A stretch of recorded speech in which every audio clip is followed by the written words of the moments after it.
Dámy a pánové, přátelé, chtěla bych vás přivítat na Oktagonu 28, kde se společně budeme podívat na super zápasy v čele s hlavním titulovým, kde se utká Viktor Pešta a Stefan Pitz. Pojďte se na to se mnou podívat.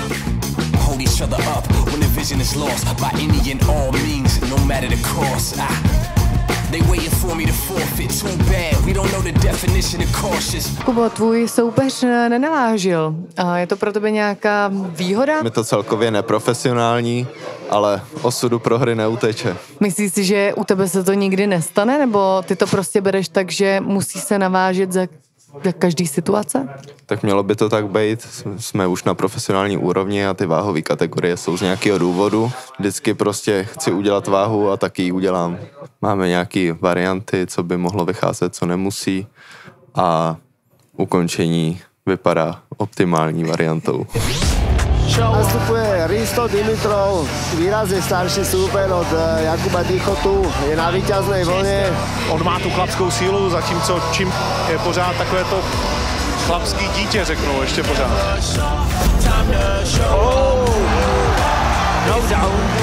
Tvrdá zadník. Podívej se na to. Šicí stroj, Kuba Tichota.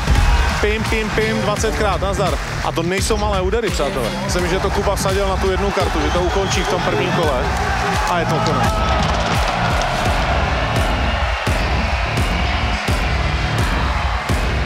Jakub Tichota. Co ten tvůj zápas, jak to hodnotíš? Bylo to rychlovka, jak jsi říkal. Jsem spokojený, plán jsem dodržel, jak jsem říkal, první kolo, ale za což jsem moc rád, protože jsem se aspoň vyzkoušel takhle ve vysoké frekvenci zůstat vlastně v podstatě 5 minut a vím, že mi to nějak jako fyzicky neublížilo nebo tak. Beru to jako cennou zkušenost, která se určitě v příštích zápasech zúročí. Co očekáváš v tomhle zápasu, že se stane? No rozhodně očekávám to, že nepůjdeme na zem a že to zůstane v tom postoji tam, kde to chci mít. Proto jsem tady kvůli bitce a spoustu krve, takže tak to mám rád. OK, takže bude pořádný game over? Dneska jo, dneska bude.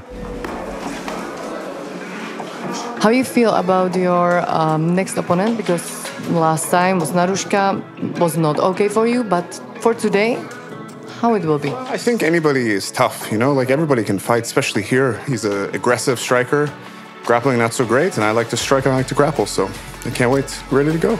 Yeah, ready to go. Let's go. Měl by být dnes podle všech indicí připraven daleko lépe, protože jeho tým na mě hodně naléhá, že chce předvést velkou show a že chce skutečně zabojovat o další smlouvu.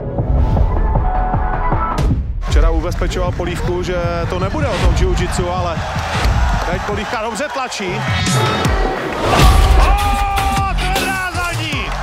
Čistě na bradu je konec. No a Polívka má jednoznačně největší skalp svojej kariéry. Po minutě 22 vteřinách vítězí technickým KO Zdeněk. Game over! Polívka! Can I just do one question? Does it mean that this is the end? I think this is the end, yeah. I don't know, I don't think I can compete at the highest level anymore. I think sometimes it's, you need to know when to say when. I want to thank you for giving the opportunity. I trained my ass off for this, and I'm very sorry. Can you tell me what's happened there or what's happening in your mind? I've been doing this a long time. I fought the best in the world, and it's just hard, and I don't want to. I'm better than that guy, and I'm not going to keep losing, or I don't know, man. You go for this fight and you already know, like, you want to quit? No, I didn't want to quit. I've never thought like that. I just don't even know. Shit happens, but I've lost 4 in a row by now. Like, what am I doing? What the fuck? Not quitting. We'll see. No, moc jsi to tam neužil určitě, ale vlastně jsi to hrozně užil, protože jsi dal KO UFC veteránovi. Jaký je to pocit? Je to neskutečný pocit. Dřel jsem na to strašně moc, šel jsem tam s pokorou, šel jsem tam s klidem sobě vlastním a vyšlo to. Takhle budu pokračovat. A ještě mi řekni, koho bys si tak představoval? No, jak jsem řekl, musíme si sednout s týmem, poromluvit si o tom, ale slyšel jsem, že Bryček se chystá do střední váhy, tak bych ho klidně rád přivítal. Takže Bryček je to jméno, výborně. Já si myslím, že to úplně stačí. Díky moc, gratuluju. Děkuju moc krát. My se spolu docela dlouho neviděli. A jak dlouho ses připravovala na tenhle zápas? Tak poslední zápas jsem měl na konci května, pak jsem měl cca 10 dnů pauzu a pak jsem se začal připravovat, takže myslím, že dlouho. Jelikož Střelečík má 20 fightů a v tom MMA už je hrozně dlouho, tak pro mě taktika určitě je ten postoj spíš. Budu spíš bránit za takedowny, vstávat a nenechat se zbytečně do něčeho chytnout. Takže nechceš krvavou válku zatím, jo? A tak kdyby se to strhlo, tak jsem tady od toho, abych to odbojoval, takže samozřejmě proč ne, ale doufám, že jsem připravený, takže to dokážu ukončit v prvním kole a nebude to nutný. Já jsem na to docela hodně zvědavý.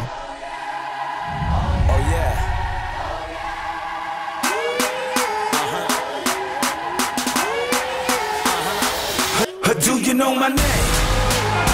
Červené rohu,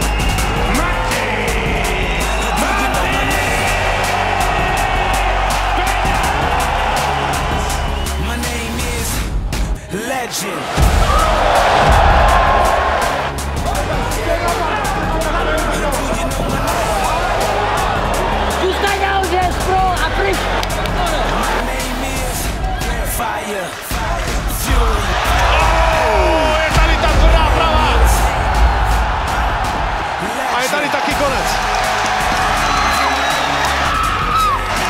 Když na tebe tyhle ruce šáhnou, tak se ze světa stávají hvězdičky. Matěj Manny Peňaz! Gratulace, obrovská gratulace. Co tam děláš, prosím tě, jak je to možné, že to vždycky dopadne takhle rychle a vlastně prakticky úplně stejným způsobem? Nic tam dělám, připravuju se na to. Ale jako myslím si, že jsou to ty zkušenosti z toho postoje, že dokážu odhadnout vzdálenost a dokážu odhadnout, kdy trefím, netrefím. Dneska jsem tam teda jednou proletěl na prázdno, trošku jsem to uspěchal, ale věřím tomu, že prostě dokážu trefit vždycky bradu, no. Asi o tom to je, že prostě dokážu to zaměřit a trefit se dobře, Takže jako vždycky s totálním přehledem, teď už tě teda čeká Čepo, natěšenost. Je to tady, těším se na to, je vlastně rok odkládaný zápas, myslím si, že to fanouškovsky bude nejzajímavější fight, nebo jeden z nejzajímavějších fightů, bude to nahecovaný, já budu připravený a těším se. No tak na to se my všichni hrozně těšíme, každopádně ještě jednou obrovská gratulace, bych si užít večer, díky moc za krásný fight. Děkuji.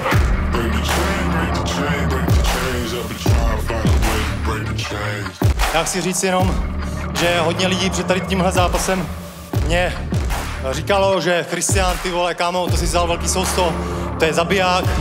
A i v mým gymu dokonce lidi mě nevěřili, kurz na mě byl 2.11 snad. Já vám chci jenom říct, že vám odpouštím. National champ, Greco-Roman. Oh, on the back, that's under the neck. Kalashnik looking for the finish early. Can he get this? Kalashnik.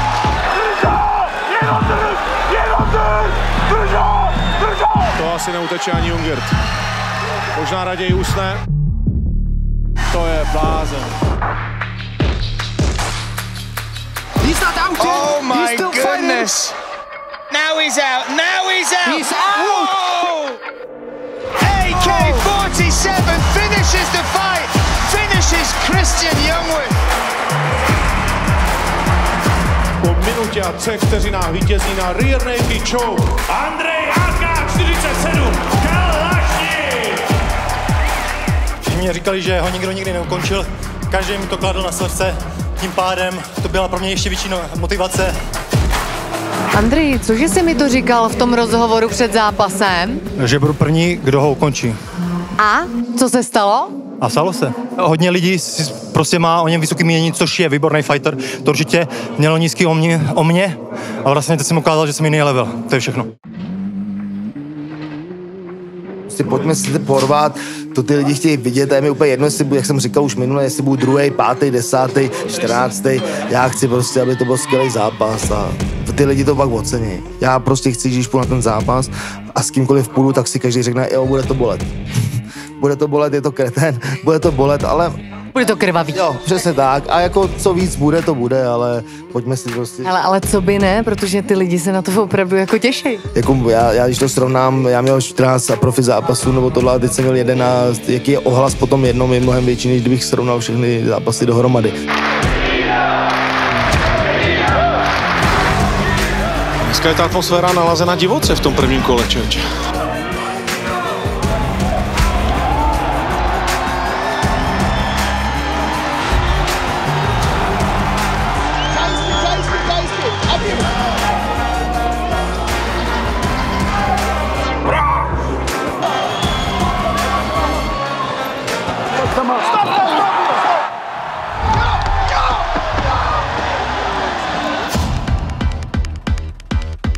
Čase 4 minuty, 10 vteřin, vítězí na submission Miroslav Inquisitor Brož!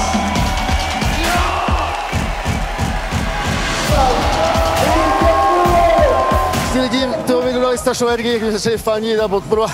Takže fanoušci, podpora obrovská. Se bavili před zápasem, jestli si pamatuješ, tak jsem říkal, že ty lidi ocenějí tohle, že se jdeš prostě rvát.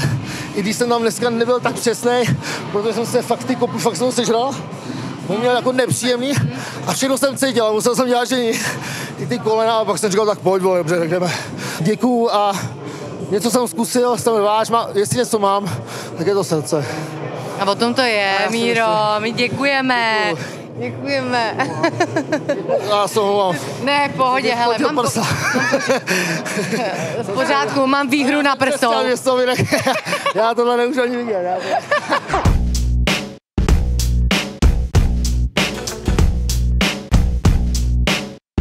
Já se chci dneska prostě poprat, no. Chci všechno, co k tomu sportu patří.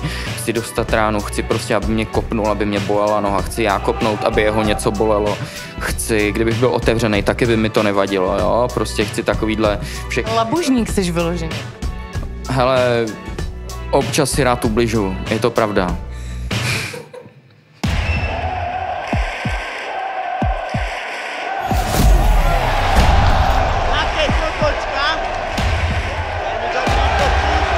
Dobrá leva. Tak teď zatím nejsilnější moment celého zápasu. Další otočka s loktem.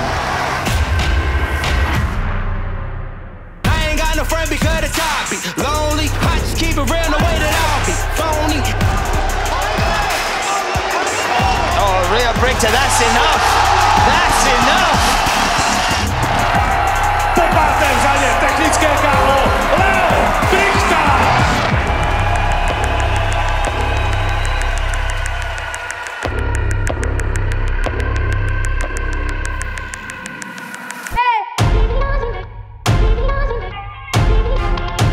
Má od zápasu do zápasu na jeho věk, takže jako já ho rozhodně ničeho nepodceňuji a vím, znám jeho přednosti, takže na to se dá pozor. Takže já říkám, prostě to je kluk, který je velice talentovaný a jako musí být ostřižitý. Gameplay, já nevím, jestli těho ještě budu prozrazovat, ještě těho asi neprozradím, ale rozhodně budu tlačit. Životní styl Petra je jíst všechno syrové a stejně tak si bude chtít dát i Kajka. Oh, pěkná zadní od Brita. Monster ve velkých problémech. Tam přišel Zliák. 2 vteřiny.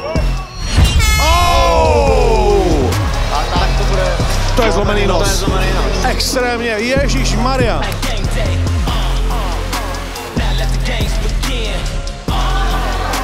A je to tady. Dobrý jabky. A ještě dobrá tvrdá pravá po tom, co se postavil.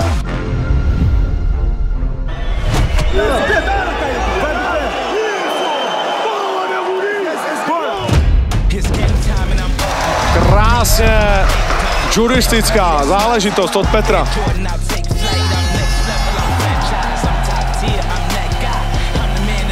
Poměrem 2-1 na body, na split decision se stává Petr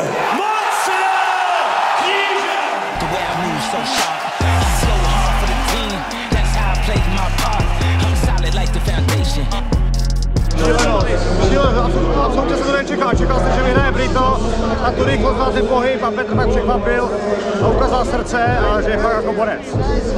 Těším se na ně v Ostravě. Je fakt bomby, no, jako. On měl prostě tvrdý rány. Všechno ostatní nebylo tak hrozný, ty kopy byly jako středně dobrý, ale jako ty údery jsou normálně na borce, co má o váhu vejš. Tak každopádně viděli to pro tvůj prospěch a za to obrovská gratulace, no, každopádně. Ale teď tě čeká teda titulový kýžený vlastně zápas s Kozmou. Jak ti bude vyhovovat Kozma? Hele, už jsem s ním jednou šel, bude to odveta. David se 100% zlepšil mnohokrát, takže budu muset pořádně makat a budu si pro titul, no. Swallow your pride, there's nowhere to hide. What would you decide when it's on the line? If it's do or die, would you compromise or would you stand through the storm and roll with the tide? Would you be the one to fight? Jak se má náš tady dvoupásový šampion? To je Ivan Buchinger, ano.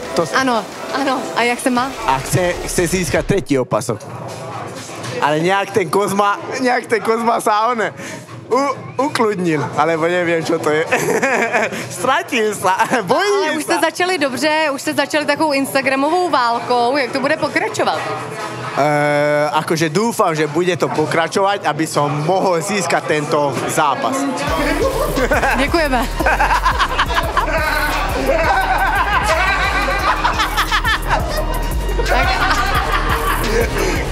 Je to vtipný, je to Prišiel som fandiť môjmu kamošovi Štefanovi Picovi, kto má zápas o opasok, lebo s ním som býval a trénoval v Nemecku v MMA Spirite. Štefan, let's go! Champion. Sensei!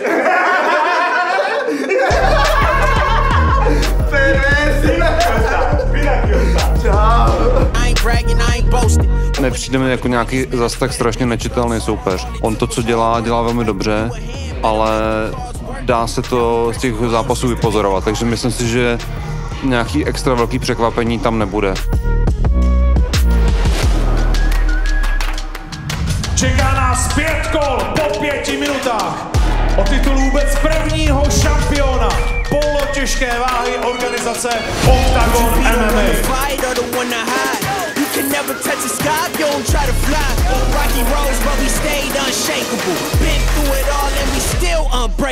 Stefan se zatím vůbec nedostal do zápasu, nedokáže si sáhnout na Viktora, ten boxuje jak Mohamed Ali v nejlepších letech. Nejlepších boxerských 5 minut Viktora, teď ještě tvrdý zvedá. Shoulder in the chest, underhook high, control the break, go! Teď je to souboj síly, který Viktor vyhrává. We go for that 170, push him back, we go for that uppercut, okay? Control, base! Viktor tam trefil nakonec ten loket, trošku otevřel kořen nosu a teče hodně krve Stefanovi do obličeje.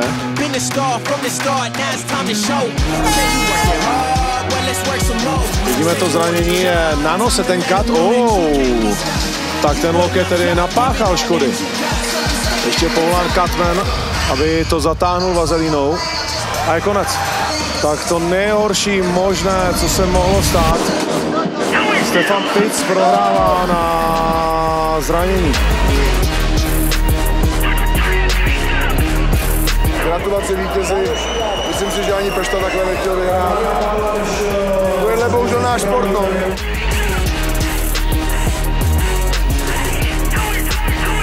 A vítězem a prvním šampionem polotěžké váhy Octagonu se stává Viktor Pešta!